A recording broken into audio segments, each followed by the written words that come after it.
When I got older, we took a field trip to the American Museum of Natural History at the South American, and we ventured our way to the South American Hall. And I remember hanging with my kids, and not just a typical 10, 11-year-old kid, just, always getting into mischief, teasing the girls, stuff like that. And then I stopped dead in my tracks when I looked up, and there's a big portrait of my mother just staring right at me. At the American Museum of Natural History. At the American Museum of Natural History. This is Life's Tough. Explorers are tougher. And I'm your host, Richard Wiese. Scratch the surface of an explorer and you'll find an adventure and a great story. This show is about their tales. This podcast is a proud supporter of the Explorers Club and the EC50 initiative, 50 people changing the world that the world needs to know about. For more information, go to explorers.org. America is a country of immigrants, and if you go back to the first Native Americans, they have a story most likely coming over the Bering Strait to Alaska. My grandparents came from Europe. Everybody has a story, but our guest today, David Good, well, his story starts deep in the Venezuelan rainforest. David, welcome to Life is Tough, but Explorers are Tougher. So I mentioned that your story really starts before you were born in the Venezuelan rainforest. How did that happen? Yeah, so, for every story, there's a backstory, an origin story, I guess you could say. And it really begins with my mom and my dad. I could tell this from my perspective, coming from my end here, but, there's another sort of side of the story from the jungles. But basically, it began in the 70s when my dad, as a PhD student at Penn State University, was tasked to go down to Yanomami territory deep in the Venezuelan Amazon rainforest to study the Yanomami people, more specifically to measure protein intake and how that's related to intervillage warfare. So he's kind of caught between two opposing, arguments in the anthropological field. But under Napoleon Chagnon, he went down to a particular community known as Hasapuwe or Hasapueteri. And the reason why these Yanomami people were very sort of in the spotlight of anthropological and sociological research is that they're one of the world's last relatively indigenous societies that still adhere to that traditional hunter-gathering, semi-nomadicism, simple horticulture lifestyle and have very limited to no contact with the outside world. So just to set the context, because first of all, the pronunciation, and correct me if I'm wrong, it's Yanomami or Mana, right? So you could, it's different. So in the International Phonetic System, the Yanomami, but the I is usually cross out I or an umlaut O, so Yanomamu. But we don't really have that in our English alphabet. So it could be Yanomami, Yanomamo, Yanomama. So I say Yanomami. Okay, so when you say traditional hunter-gatherer, I've seen traditional hunter-gatherers even in North America. So just to give us the context of what these people look like, how different they are from, say, Americans, from you and I, is this a group of people, when your father went there, that had seen very little or had very little contact with the outside world? Just set up the village picture. Sure. And that segues into, I'm about to tell you about my mom. So as I described this, I'm telling you about my mother. So the Yanomami are a group of lowland Amazonians that during my father's time, didn't really wear any clothing, that they had the traditional penis string. They made little grass skirts and to cover their private parts, but they didn't have any clothes and they were barefoot. They hunted with the bow and arrow. They cultivated plantains, which are a staple crop. And in my dad's, research, he concluded that roughly 85% of their dietary intakes from plantains. And they live in a communal roundhouse structure with thatch roof, but opening in the middle. And anywhere from 50 to 150 to 200 people can live in a single place. So that's your aunts and your uncles and brothers and sisters. They all live in the same village. And everything that they need to survive is extracted from the surrounding rainforest. And my father, these are stories he passed down in my childhood, told me about, experiences where he's visited villages where they have never seen, the white man, and they thought he was some kind of spirit that descended from the heavens. And one of my favorite stories was they had questioned my father's mortality. They didn't know if he was immortal or not. So they were kind of playing around with the idea of shooting him with several arrows to see if he would live. But so this is sort of the backdrop of, the society that my mom grew up in. They didn't have a counting system that went beyond two. It was mahu, borakapu, and bruka, 1, 2, and many. And that's it. That's their counting system. There was no written language. There's no calendar. Life is just very linear. There's no compartmentalization of time. And when you wake up, the first thing you think about is, how am I going to get food for the day? Some anthropologists have classified them as they're in the luxury class because they only have to work 3 to 6 hours a day and to get what they need to survive. So that is the type of society or the experience that my father was thrusted in the mid 1970s. And for him, it was a huge culture shock, but it did not take him long to fall in love with that way of life.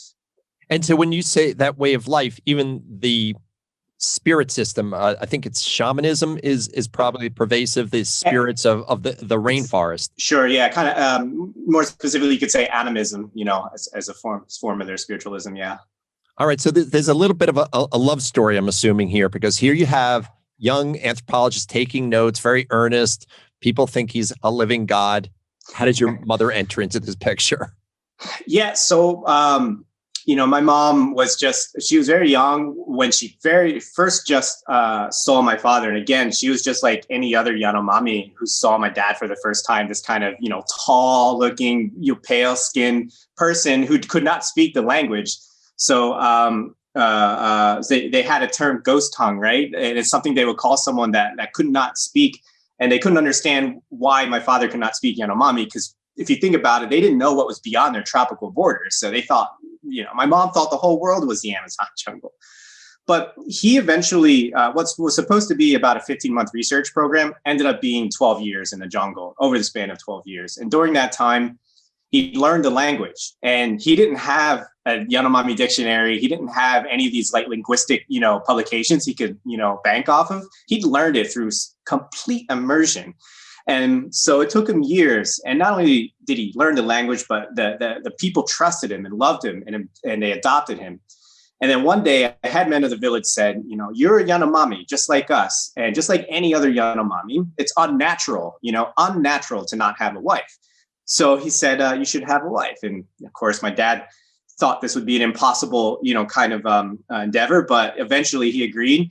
And Yarima, my mother, was betrothed to my dad. And then over the years, they had a friendship. And eventually when that friendship cultivated into a romance, and they married according to Yanomami customs. Yeah. Our mission is to empower the next generation of explorers. If you like this podcast, please recommend it to a friend and have them join the expedition. So how do you and your two siblings happen? Are you, I think you told me once you were conceived in the jungle, in the Amazonian jungle. Sure.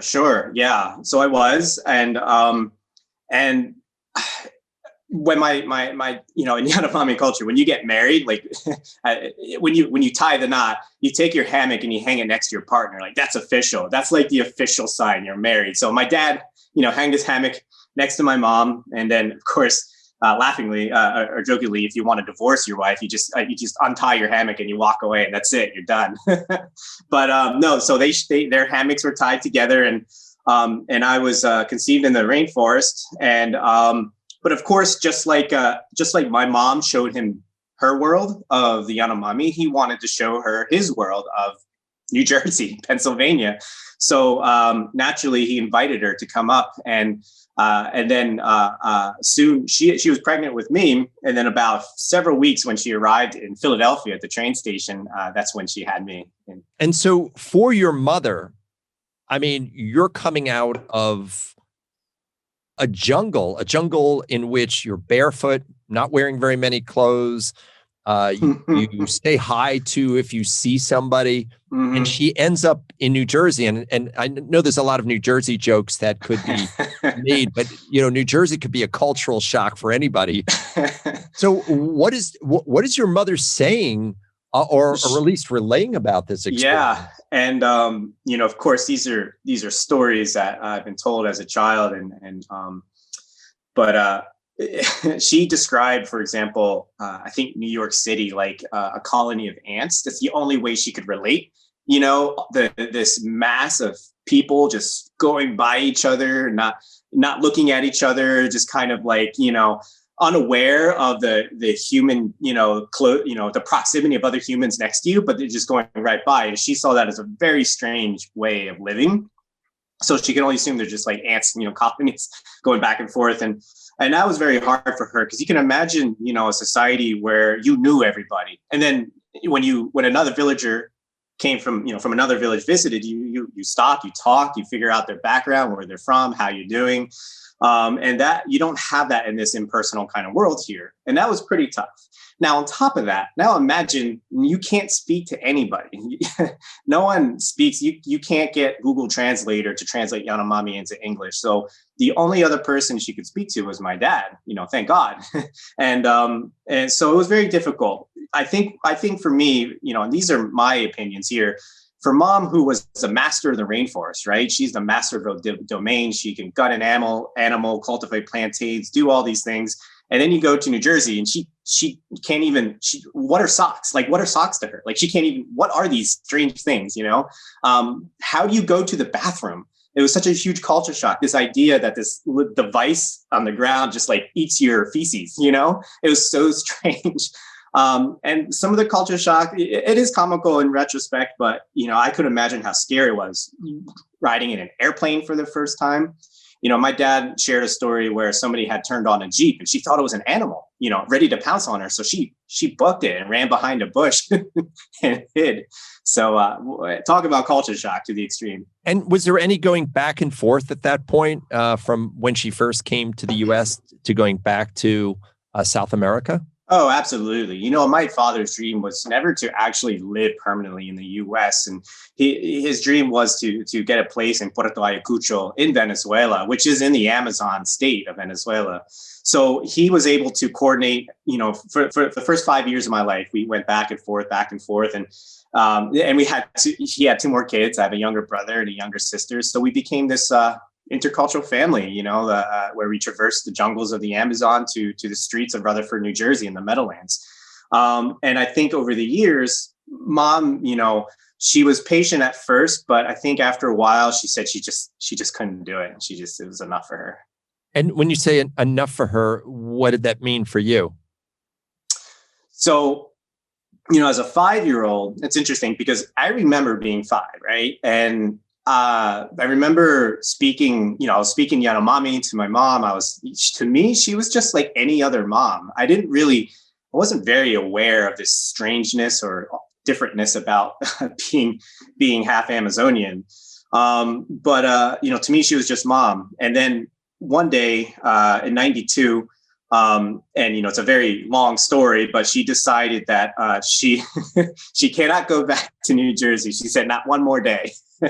And unfortunately, she made a very hard decision to separate from the family, and she remained in the jungle, and I and my siblings remained up here in the U.S. And that would be the last time I'd see her for 20 years. And that's as a 5-year-old, having kids myself, the idea of being separated at 5, you're very conscious of your mother.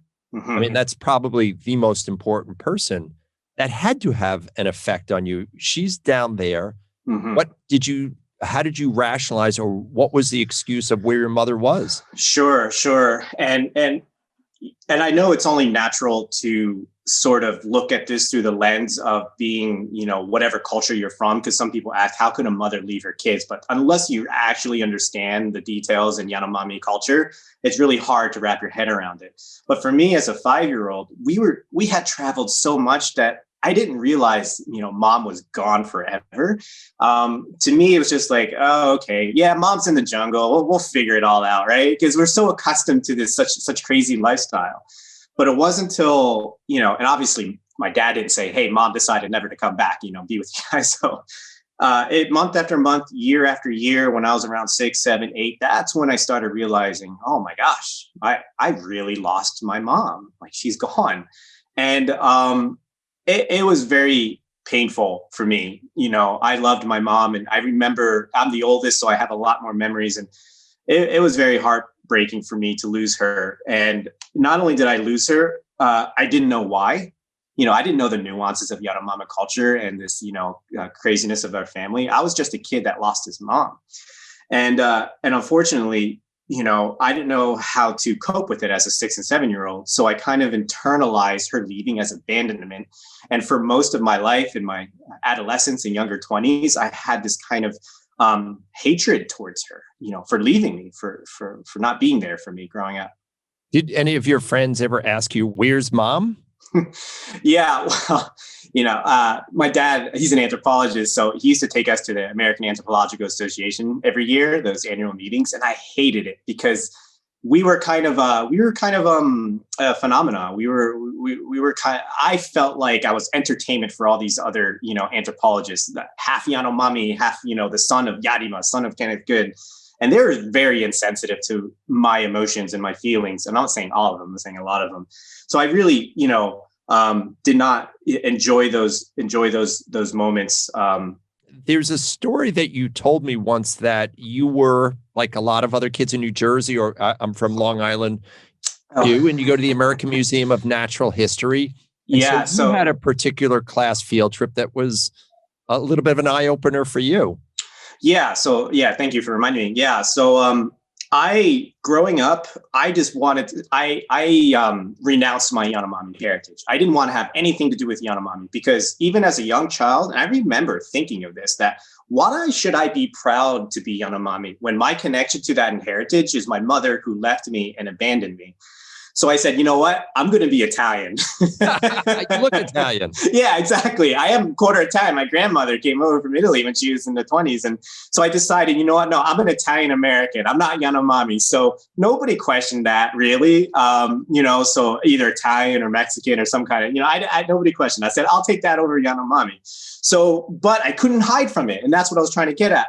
I'll never forget when I was in 3rd grade, I walked into my social studies class. And we had the Scholastic Journal for Kids. It's sort of like monthly, 4 or 5 page, and I'm flipping through it in social studies class. And bam, there's a picture of me and my uncle shooting a bow and arrow. And I'm just thinking, holy crap, I'm trying to create a new identity. I'm trying to tell everyone I'm Italian and I'm trying to forget my Yanomami heritage. And here it is, a picture of me, my entire class of my peers. And the caption says, Yanomami boy learning to shoot a bow and arrow. And I'm like, holy crap, that's me. So I was sweating bullets. And so those kind of moments carried on through my lifetime. When I got older, we took a field trip to the American Museum of Natural History at the South American, and we ventured our way to the South American Hall. And I remember hanging with my kids, and I'm just a typical 10, 11-year-old kid, just, always getting into mischief, teasing the girls, stuff like that. And then I stopped dead in my tracks when I looked up, and there's a big portrait of my mother just staring right at me. At the American Museum of Natural History. At the American Museum of Natural History. And there's hundreds of people everywhere, all, passing by, just watching this. And I'm like, holy crap. And I'm thinking, this is a nightmare, and all I want to do. What does your mother look like in that picture? There's a picture, right? Yeah. So the captions say Yanomami woman, right? So she was adorned with white down feathers in her hair. She had the macaw, feathers in her shoulders. She was painted. She had sticks through her. So she had rodent sticks through her nasal septum and her lips. And I'm thinking, and for me, I was always jealous of my friends' moms because they looked like quote unquote regular moms that took them to soccer practice and made them PB&Js. And I'm like, what is my mom doing? Oh, she's putting sticks in her noses and she's eating tarantulas and bugs in the rainforest. So as a 11 and 12-year-old, I did not want to get picked on by my friends. So anyway, that was there's so many more of those kind of instances that occurred throughout my life where I felt like I couldn't hide from it. But I think what I could not hide from definitively is that every morning when I woke up and I looked into the mirror, I saw my mother's eyes. I saw my mother's, features, and it's something, where at first I felt like I can't hide from my skin. And that's that battle I had well into my 20s. So your dad's a professor. So you obviously have, quote, smart genes, good student, bad student. No, I mean, most professors, their kids tend to be pretty smart too. What kind of student were you? So I was a very good student. And I think a lot of it had to do with this sort of identity that I was trying to create for myself. I was a baseball player. I was a straight A student. I mean, I was a paper boy. I was trying to get as Americana as I could get. And I was in the Honor Society. I was doing very well, excelled in like biology and mathematics. But because of my internal struggle and the issues that I had with my identity crisis in high school, I just my grades plummeted, and I was just dealing with so many panic attacks and depression and so on. So, I mean, I was a bright student, but I was a very damaged young man. So you're now, you're right in the middle of getting your PhD. So clearly something changed along that journey, because a PhD is not an easy thing. Sure. And much of that journey is described in my book, The Way Around. But I went through this sort of phase of, being this damaged child. And then in my late teens and early 20s, I was, in deep depression. I resorted to alcohol to, kind of ameliorate some of my internal struggles and the pain that I was feeling. So when I was 16, 17, I dropped out of high school. I might have been the only student in the Honor Society that dropped out of high school, but I couldn't handle the pressure. Right, the pressure of the high school setting, and I had some troubles with authority too. But I eventually dropped out and I got my GRE, and I went to community college at Northampton Community College nearby, and I graduated there, moved on to got my bachelor's and master's, and a lot of things have happened since my master's, but now I'm embarking on my next stage of my academic career for my PhD. I mean, were you ever curious about going back to see your mother? Growing up? Yeah, at what point? Because I know that your father wrote a book called Into the Heart, and you ended up going back to see your mother. Yeah. So I was around 22. I was in a very, very dark part of my life, and I was in a position, I had to make a decision. And the decisions were very clear. Either I continue this dark path and probably won't be alive much longer, or I go back 20 years to the roots of, what's causing all of this and find out what is it that, what's that pain? And I know it goes back to my mom leaving me. And I decided to make that leap of faith and confront that. So I read my dad's book. I started learning about Yanomami culture through various ethnographies and articles. And what was interesting is that the more I got to learn more about them, the more I felt like I was learning about myself and my mother.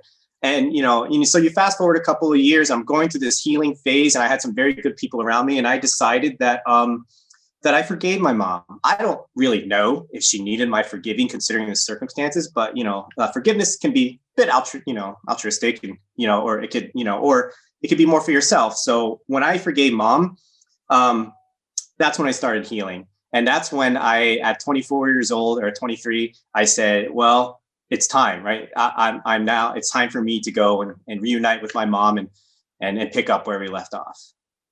And so, I mean, right. Yeah. And right. So at 24 years old, I finally graduated my bachelor's, and, I was that typical broke college kid. I had a one book bag, about a tube of Neosporin, a couple of Band-Aids, and some duct tape. And that's pretty much what all the tools that I had. And the joke in the family is that I have this very, very deep sense of fear for bugs. So my sister was so concerned. It's like, David, she took me aside. David, I know you're afraid of a ladybug, David. How are you going to survive the Amazon? But there was a lot of things. I did not speak Spanish. I didn't speak Yanomami. I haven't seen my mom in 20 years. I was afraid of bugs, and I don't know a thing about surviving in the jungle. But I compartmentalize all my fears and focus on the one task at hand, and that is finding my mother. And so I embarked on that trip in 2011, booked a ticket to Venezuela. I met up with some contacts and began my journey to find my mom. And so did you find her? Yeah. So I was under the wing of Hortensia Caballero, who's an anthropologist at the Venezuela Institute for Scientific Research.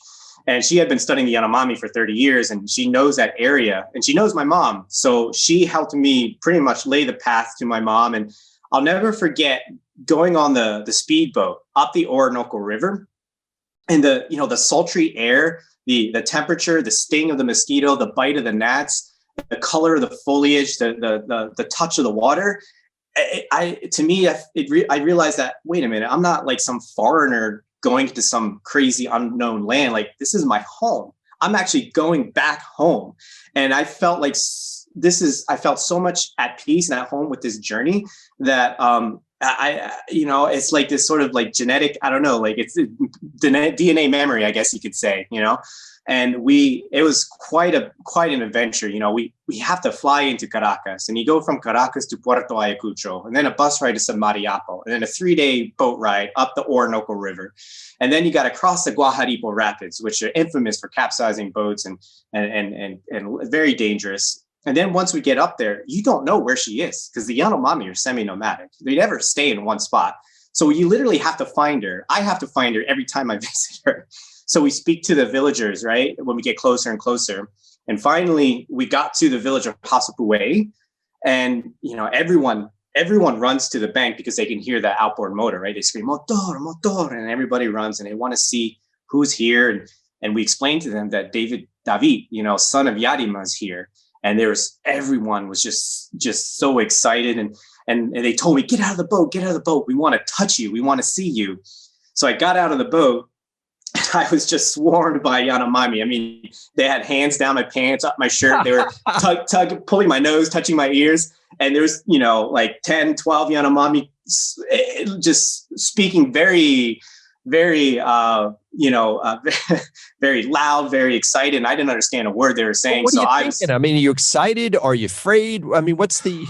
Well, culture shock too, right? So like, being, you can go to like France and not speak French, and you can get culture shocked by like just having like eating at a French McDonald's, right? But this for me was like, oh my gosh, hunter-gatherer people, they're not naked. And I'm just like, whoa, I've never been around so many topless women before. So, and as they were, what I realized as they were touching me and feeling my beard, because they don't have beards like I do. But when I looked into their eyes and I realized, wow, like, this isn't just like, the experience of an anthropologist being in a different culture, in a hunter-gatherer society. Like, this is my family. These are my aunts. These are my uncles. These are my nieces, my nephews. This is my blood. So for me, that was such a surreal moment. I was in shock, but I was also in awe and so happy to be with, meet my people for the first time. All right. So is your mother still alive?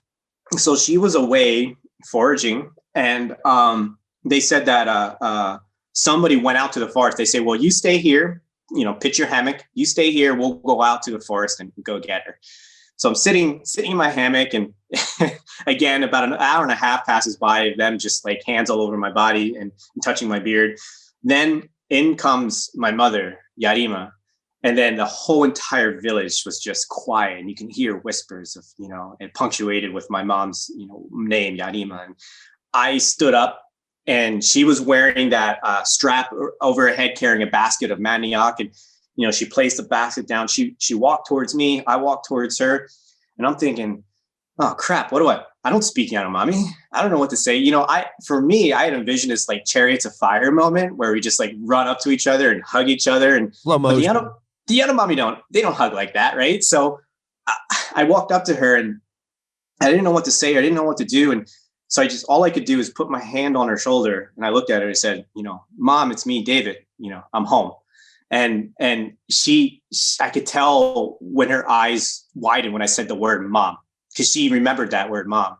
And of course she was shaking, crying. And obviously when I touched her shoulder, I was just immediately flooded with all these memories of going to the roller coasters, going to the fairs, going to the mom wrestling and playing with her, watching music videos with her, just like having a mom, and then not having her for 20 years. And then finally I realized, I don't care why she left. She's here. Who cares what happened 20 years ago? She's alive.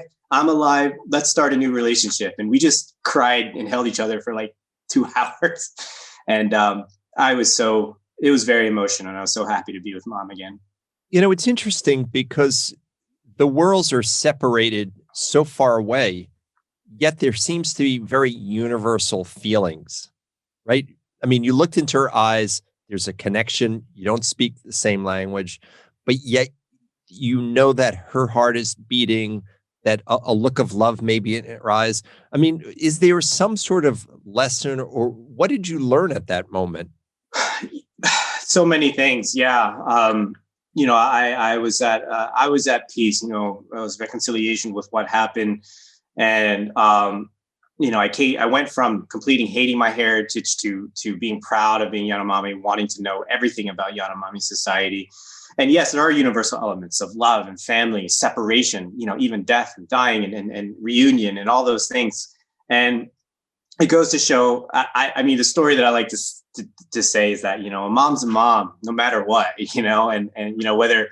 whether she, whether she's from the U.S. society, and puts warm socks on or tucks you in bed at night, or, gives you some medicine when you have a cough, or whether she is a Yanomami and prepares a freshwater tobacco for you, or guts a piranha fish so you can eat it, or mom's a mom no matter what, no matter for what culture, what society you're from. So there's this unique mother-son, love and bond. And I felt it and I experienced it. And how long did you stay there then? I stayed there there's a first trip in 2011. I stayed there. I was in the Amazon for about 3.5 months. I did a lot of traveling, visiting different villages, because I wanted to get to know, more about Yanomami culture, Yanomami in my family, Yanomami that are near missionaries, Yanomami that are in the, near, more urbanized settings. So I traveled around quite a bit, but I made over the course of 3.5 months, I was in the Amazon. And how was it departing from your mother? Yeah, well, one of the things I realized, and I'll never forget, there was a Catholic Salesian nun, Sor Antonieta, and she took me in at the mission and took care of me. And she passed away recently, but she said that I could do something in one day that could take an outsider like my dad years to do. And that's gain the trust of the Yanomami. And because I am Yanomami, I didn't know what that meant at the time. I do know now, but I realized that I am the only person in my community, other than my siblings, a Yanomami that has been born and raised in Western society, educated in Western society. I am aware of Western society in ways that my Yanomami family don't, or are not aware of. And so I decided that I needed to come back and get more training. I needed to do something, and I didn't know what it was at the time, but I knew my heart was there. And that's why I started a foundation, the Good Project, a nonprofit that's dedicated to supporting Yanomami programs in Venezuela. And when you say support, I would imagine, like so many other, what they'd say, indigenous people, is that the correct term? That their lifestyle, their lands are very vulnerable to mining, outside influences, all of those things. So is that part of the Good Project? Yeah. So one thing that we have a challenge is telling the world who the Yanomami are.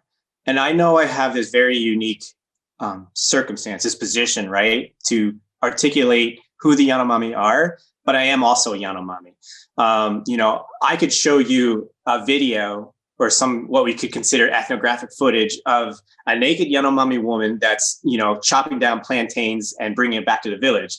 And I could say, oh, by the way, that's my mom, So I have that unique, and I recognize that. And so we want to show the world the unique culture of the Yanomami through my eyes, as a son, as a brother. But we also want to show the world that the Yanomami aren't sort of this they're not all this homogenized, single people. They're very diverse, right? In levels of contact with the outside world. And in terms of histories, right? The histories of Yanomami people in Venezuela are very different than in Brazil. The histories of the Yanomami people in Parima are very different in Alto Orinoco or other regions. So that is one thing that we're trying to do. And those differences also are in their challenges. Some are dealing with illegal gold miners. A lot of them are, unfortunately, that are coming in from Brazil into Venezuela, and some mining in Venezuela that's in conflict with Yanomami communities. And these mining camps, they're poisoning the waters, direct violent conflicts with the Yanomami. They are a deep threat to the Yanomami people. They bring diseases and increase the incidence of malaria. So that's one aspect. So health, right? So the other is working with Yanomami programs in Venezuela that recognize that these communities that have had sustained Western contact since the 50s and 60s, they need the tools to be able to engage with the world stage, right? Both economically and politically. And so they have established intercultural bilingual schools, which are run by the Salesian missions. And they train the Yanomami how to read and write, math, both in Spanish and in Yanomami. And they're a big part of, helping the Yanomami become self-sufficient, developing agency, or supporting agency, self-determination, because the Yanomami today aren't the same Yanomamis in the 60s and 70s. They're on the world stage, and they, in order to interact with political functionaries, medics, introduce diseases, they need training and knowledge. So to circle back, the big thing with the Good Project is that we support those existing programs down there. Two, we raise awareness by sharing Yanomami culture, specifically through my family. And then, of course, three, and more recently, is to engage in research that, especially dealing with the Yanomami microbiome and the gut microbiome, that I believe is a big part of an element of protecting their way of life. Now, just go back to that last subject, because that's a topic that's just really coming into consciousness of people, is the bacteria in their gut. And one would assume that everybody is a gut, but that's not the case. That is not the case. And when you talk about, discovering your heritage, I didn't know back in 2011 that I would be in the thrust of this. And I did not know that this is the basis of my, that this will be the basis of my PhD research. But yeah, my research will be involved in characterizing, studying the gut microbiome of the Yanomami people. And, it's obvious that the subjects are going to be my mom, my family. So to kind of quick recap, the Yanomami, through their way of life, where they have a very active lifestyle, they live communally, everything is shared. They live in the environment, right? They sleep outdoors. They have such a diverse diet. They don't have access or limited access or no access to antibiotics. They don't practice extreme sanitation practices. So in short, that means that they have a very diverse gut microbiome. And when you compare that to the microbiome of urbanized, industrialized societies, we blow them out of the water. The Yanomami blow them out of the water in terms of gut microbiodiversity.